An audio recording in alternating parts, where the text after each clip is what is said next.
कुछ लोग मुझसे यह पूछते हैं कि क्या अंतर्ज्ञान इंट्यूशन कोई स्किल है, कोई कौशल है जिसे कोई भी विकसित कर सकता है, या यह कोई दैवीय ज्ञान है जो किसी खास को प्राप्त होता है।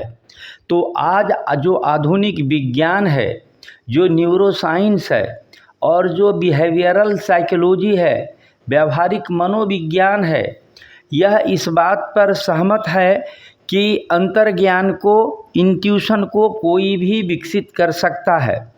तो हम आज इसी को विकसित करने की कला को समझेंगे, विस्तार से समझेंगे।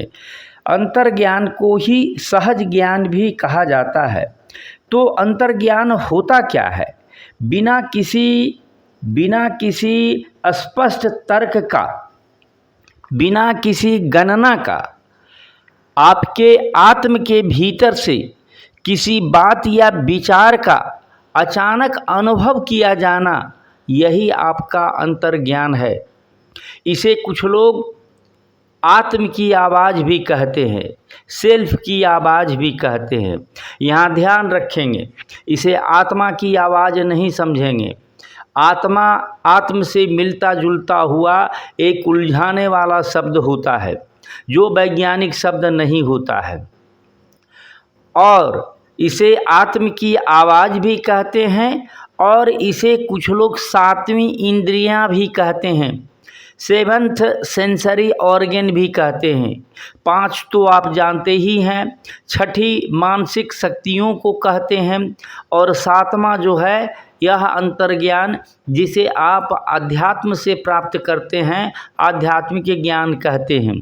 तो इसे समझने के लिए मैं आपको विस्तार से तो बताऊंगा कि इसके क्या फ़ायदे हैं और क्या प्रक्रियाएं हैं, लेकिन उसके पहले आप यह समझ लें कि अंतर्ज्ञान समझने के लिए, अंतर्ज्ञान प्राप्त करने के लिए कौन कौन तत्व आवश्यक हैं, कौन कौन इसके स्टेज हैं जो इसमें भाग लेते हैं।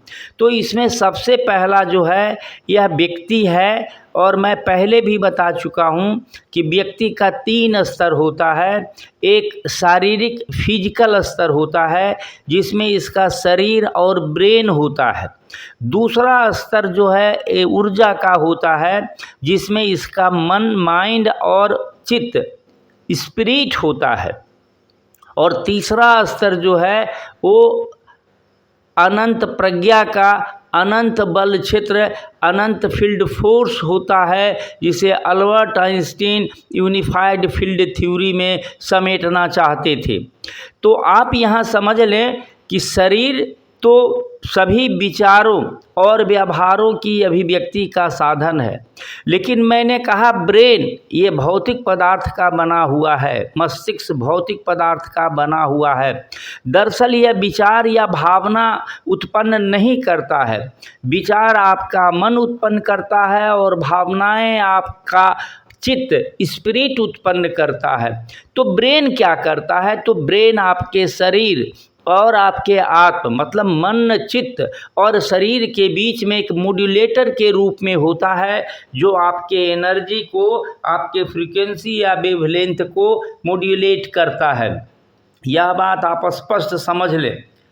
अब जो अनंत बल क्षेत्र है इसे फिर फील्ड फोर्स कहते हैं, फोर्स फील्ड कहते हैं, अनंत क्षेत्र कहते हैं, और इसी के आधार पर आपका जो लेवल है, आपका जो पात्र है, आपका जो पात्रता है, उसके अनुसार ही ये अनंत क्षेत्र बल काम करता है। मतलब आप अनंत क्षेत्र बल से क्या प्राप्त करना चाहते हैं, यह आपकी पात्रता पर और आपके पात्र पर निर्भर करता है।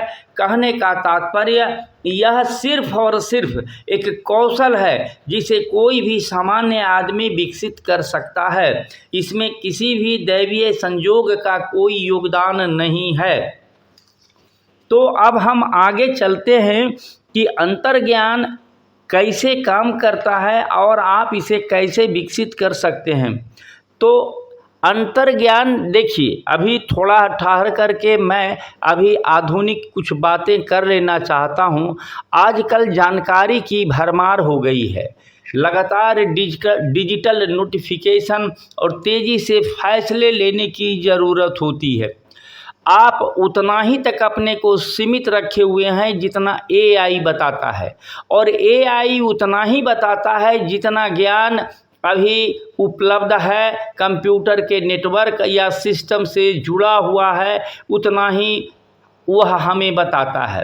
तो इससे हमारा चेतन मन, कॉन्शस माइंड अक्सर दबाव में रहता है। इससे क्या होता है कि अब ऐसी दुनिया में अंतर्ज्ञान पर भरोसा करना सीखना अब एक ज़रूरी प्रोफेशनल स्किल हो गया है।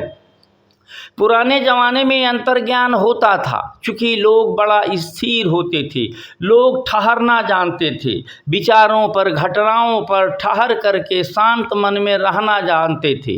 लेकिन आजकल भाग दौड़ की दुनिया में इसी को लोगों ने जीवन समझ लिया है और एआई को ही अंतिम ज्ञान समझ लिया है। मैं आगे बताऊंगा कि एआई का लिमिटेशन कहाँ तक है और उसके बाहर एआई क्यों नहीं जा पाता है।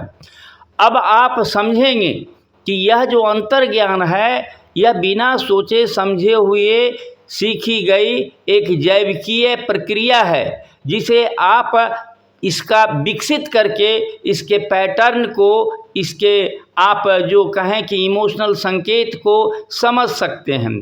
तो यह एक प्रोफेशनल स्किल के रूप में है। इसीलिए आप देखेंगे कि हर एक बड़े बड़े प्रोफेशनल जो हैं कुछ समय के लिए सुबह या शाम में या दोनों समय में मन को स्थिर करने का कोशिश करते हैं। आप देखेंगे कि यूएस की जो कंपनियां होती है, जो विकसित देश होते हैं, उसमें 5 डे ही वर्क नहीं होता है। उसमें भी आप देखेंगे कि अक्सर फ्राइडे को मीटिंग डे नहीं होता है। मतलब वो 2 दिन से 3 दिन के तरफ समय देते हैं ताकि लोग, उसके जो एम्प्लॉय हैं, वो इंजॉय करें, आराम करें और कुछ इंट्यूशन से प्राप्त करें। ये आप जापान में या चीन में, जर्मनी में या आप यूएस में आप इसको आप अधिक स्थिरता से देखेंगे तो आपको समझ में आने लगेगा। तो इसमें आप इसको आप जो है ये अंतर्ज्ञान को एडवांस हाइपोथेसिस, एक उच्च स्तर की परिकल्पना देखें। परिकल्पना एक ऐसी कल्पना होता है जिसमें एक खाका खींचा जाता है और उसके बाद उसमें तर्क और तथ्य से, कारण से, उसको माने कारण और कार्य का जो संबंध है उसके अनुसार इसे जांचा परखा और आगे बढ़ाया जाता है। और ये परिकल्पना रिजेक्ट भी होते हैं और यह संशोधित भी होकर एक निश्चित स्वरूप में प्राप्त करता है। इसीलिए आप अंतर्ज्ञान को विकसित करने पर आप भरोसा कीजिए, इसको सीखिए और अपने आप को आगे बढ़ाइए, मानवता को लाभान्वित कीजिए, मानवता के भविष्य को सुरक्षित रखिए। तो अंतर्ज्ञान अक्सर हमारे पिछले अनुभवों, अवचेतन में माने अनकॉन्शस में या सबकॉन्शस में जमा जानकारी और सूक्ष्म संकेतों से बनता है। हालांकि आपका अंतर्ज्ञान सदैव सही नहीं भी हो सकता है और उसे तर्क और कारण पर जांचने की आवश्यकता होती है, लेकिन यह अंतर्ज्ञान की बदलाव की प्रस्थापनाओं को, मतलब परिकल्पनाओं को यही आधार देता है और इसी पर नवाचार, इनोवेशन उत्पन्न होता है।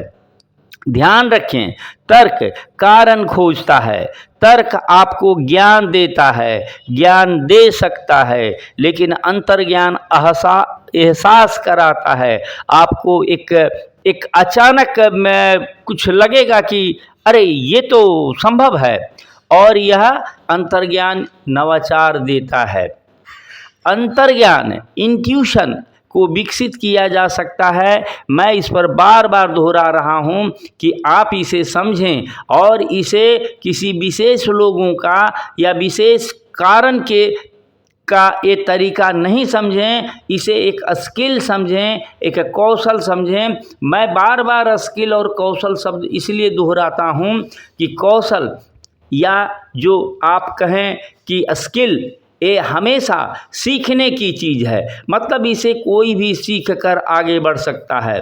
यह अपने अनुभव, सूक्ष्म संकेतों और भीतर की अनुभूति को पहचानता है।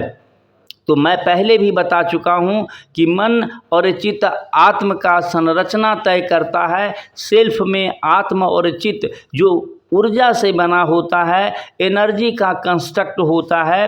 मन विचार और ज्ञान को, और चित्त जो है ये भावनात्मक या कल्पनात्मक ज्ञान को बढ़ाता है। तो आप इसके लिए क्या क्या कर सकते हैं?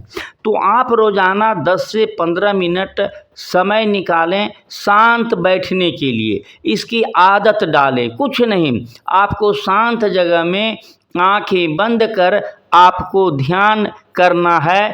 ध्यान शब्द भी जो है ये कहता है अधि और यान।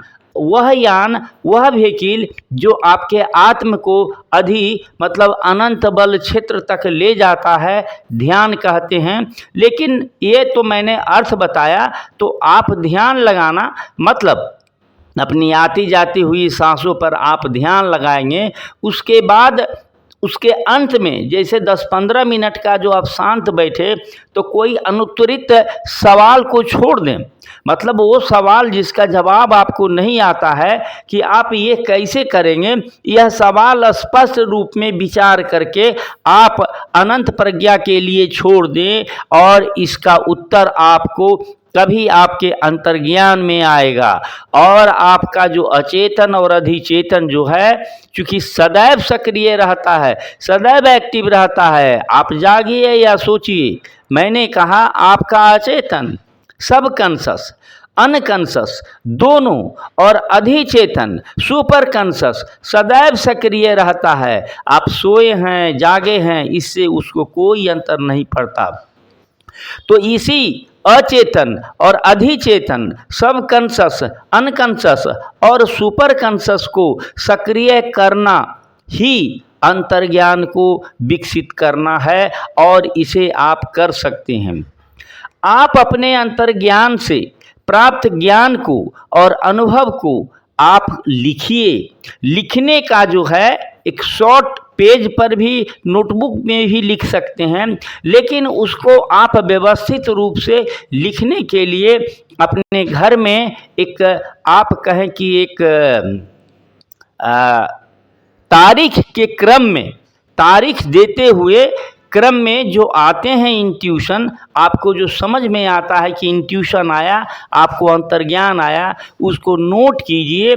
इससे आपको क्या होगा कि आपको बाद में पता चलेगा कि कौन सा जो अंतर्ज्ञान आपका ज्ञान था, अंतर्ज्ञान था, और कौन किसी डर या पूर्वाग्रह के कारण आपकी अनुभूति थी। यह पैटर्न आपको समझ में आने लगेगा, यह प्रतिरूप आपको समझ में आने लगेगा, जिसे आप विकसित कर सकते हैं। मतलब सब आपको अनुभूति जो आपको आता है और आपका जो अंतर्ज्ञान है, उस दोनों में भी अंतर आप इसी तरीके से कर सकते हैं। इसके लिए मतलब हर शारीरिक संवेदना अंतर्ज्ञान नहीं देता है। जो शरीर में संवेदना वेदना होता है, वो आपको इंट्यूशन नहीं देता है। आप किसी विचार या घटना का पूर्वानुमान करने का अभ्यास कर सकते हैं। जैसे कुछ लोग पूछते हैं कि इसे कैसे विकसित किया जाए, कैसे इस पैटर्न की पहचान हो सकती है और इसका विकास हो सकता है। तो एक उदाहरण दे रहे हैं। मान लीजिए आपके दरवाजे पर कोई आया, घंटी बजाया या दरवाज़ा खटखटाया, तो दरवाज़ा खोलने से पहले कुछ फ्रैक्शन ऑफ सेकेंड में यह अनुमान करने का कोशिश कीजिए कि आगंतुक कौन हो सकता है। यह पूर्वानुमान कीजिए। यह गलत हो सकता है, यह सही हो सकता है, दोनों हो सकता है, लेकिन आपको पैटर्न समझ में आने लगेगा, पैटर्न बनने लगेगा। सीखने की कला में पैटर्न को जानना और समझना प्रमुख होता है। अब यह ध्यान रखना चाहिए कि अंतर्ज्ञान शारीरिक, मानसिक और भावनात्मक शांति में ही आता है। मतलब यदि आप पूरा शारीरिक श्रम में ही लगे हुए हैं या मानसिक श्रम में ही लगे हुए हैं या भावनाओं की सिर्फ उड़ान में ही हैं, तो इससे अंतर्ज्ञान नहीं आएगा। अत्यधिक शारीरिक और मानसिक प्रयास के बीच अंतर्ज्ञान आने की संभावना बहुत कम होती है। इसके लिए आपको शारीरिक, मानसिक और भावनात्मक विश्राम देना पड़ता है। ऐसे ही लोगों को ज़्यादा आता है अंतर्ज्ञान जो कम श्रम करते हैं, मतलब जो कम शारीरिक और मानसिक श्रम करते हैं और अपना समय कुछ इत्मीनान से बिताते हैं, शांति से बिताते हैं। अल्बर्ट आइंस्टीन विश्व के महान अंतर्ज्ञानी में माने जाते हैं। अब एक बात यहाँ मैं आपको बता दूं, यदि आपके तथाकथित अंतर्ज्ञान से, आपके तथाकथित अंतर्ज्ञान के केंद्र में समाज और मानवता नहीं है, आपका आत्मज्ञान, आत्मबोध ही सिर्फ है जिससे मानवता को कोई फायदा नहीं है, तो आप सावधान रहें। यह आपका एक बहलाव भरा मन हो सकता है, यह आपका बहकावा हो सकता है, यह अंतर्ज्ञान नहीं हो सकता है। आपको बाजार के बहुत से बाबा मिलेंगे जो आपको अंतर्ज्ञान और ये ऐसी बात करेंगे, भ्रम आत्मबोध, आत्मज्ञान। अरे भैया, किस तरह का आत्मज्ञान, आत्मबोध, जिससे समाज और मानवता को क्या फ़ायदा होता है? इसलिए इस बात पर सावधान रहें। तो अल्बर्ट आइंस्टीन बताते हैं कि आपका जो ज्ञान है, आपका जो कॉन्शस जो सिस्टम है, वो ए से जेड तक बता सकता है। मतलब जो ज्ञात है उसको बता सकता है जो एआई बताता है। लेकिन आपकी कल्पना इस ज्ञान से परे जा सकता है। यही कल्पना आपका जो है अंतर्ज्ञान को आधार देता है और उसे विकसित करता है। इसीलिए अल्बर्ट आइंस्टीन कहते हैं कि कल्पना को विकसित करना ज़्यादा महत्वपूर्ण होता है। और अल्बर्ट आइंस्टीन बच्चों में अंतर्ज्ञान विकसित करने के लिए उन्हें परिकथाओं को सुनाने पर जोर देते हैं। कुछ लोगों ने पूछा कि और ज़्यादा अंतर्ज्ञानी बनाने के लिए क्या किया जाए, तो उन्होंने कहा कि और परिकथाओं को सुनाया जाए। कल्पनाओं में ही व्यक्ति के आत्मा और मन चित्त का संयोग होता है। जब आप कल्पना करते हैं तो आपका मन सक्रिय होता है, मतलब आपके विचार और बुद्धि सक्रिय होते हैं, और आपका चित्त सक्रिय होता है, आपका भावना सक्रिय होता है, और यही दोनों मिलकर के जो है आपके आत्म को, आपके सेल्फ को अनंत प्रज्ञा से जोड़ता है। अनंत प्रज्ञा चेतन सदैव नहीं होता है, वह एक मटेरियल देता है, और आपके चेतना से वह भाग सक्रिय होता है जिस भाग को, जिस स्वरूप में हम पाना चाहते हैं। तो अत्यधिक तनाव, अत्यधिक चिंता और नींद की कमी में अंतर्ज्ञान आने की प्रवृत्ति कम हो जाता है। जब आप अत्यधिक तनाव करते हैं, अत्यधिक चिंता करते हैं, तो उसी समय आपका अंतर्ज्ञान घटता है। इसीलिए मैं बार बार कहता हूँ कि जीवन में ठहरना भी सीखिए। जब आप ठहरते हैं तो अनंत ऊंचाइयों पर या अनंत गहराइयों तक पा जाते हैं। और आप यदि बहुत तनाव में रहते हैं, बहुत चिंता करते हैं, नींद की कमी रहती है, तो इस अवस्था में आपको जो ज्ञान होता है वह अंतर्ज्ञान नहीं होता है। वह आपकी उस परिस्थिति में अनुभूति होती है, वह आपके संवेदना होती है, उसे अंतर्ज्ञान नहीं समझें। अंतर्ज्ञान को अंधविश्वास नहीं माने, बल्कि यह आत्म जागरूकता, अनुभव और कौशल के रूप में देखें, और इसे विकसित करने का ज़रूरत है। इसके पैटर्न को समझें, इसके पैटर्न को पकड़ें और इसे आप विकसित करें। आप एक अजब का फ़ायदा होगा। आप प्रोफेशनल हैं या विद्यार्थी हैं या आप सामाजिक सुधारक हैं या वैज्ञानिक हैं, जो भी सफल हैं सब इसी विधि को अपनाते हैं और इसी विधि का उपयोग कर बताते हैं। हालांकि यह सभी को प्राप्त नहीं है। सुनने के लिए धन्यवाद। मेरे चैनल को ज़रूर शेयर, सब्सक्राइब और लाइक कीजिए। धन्यवाद।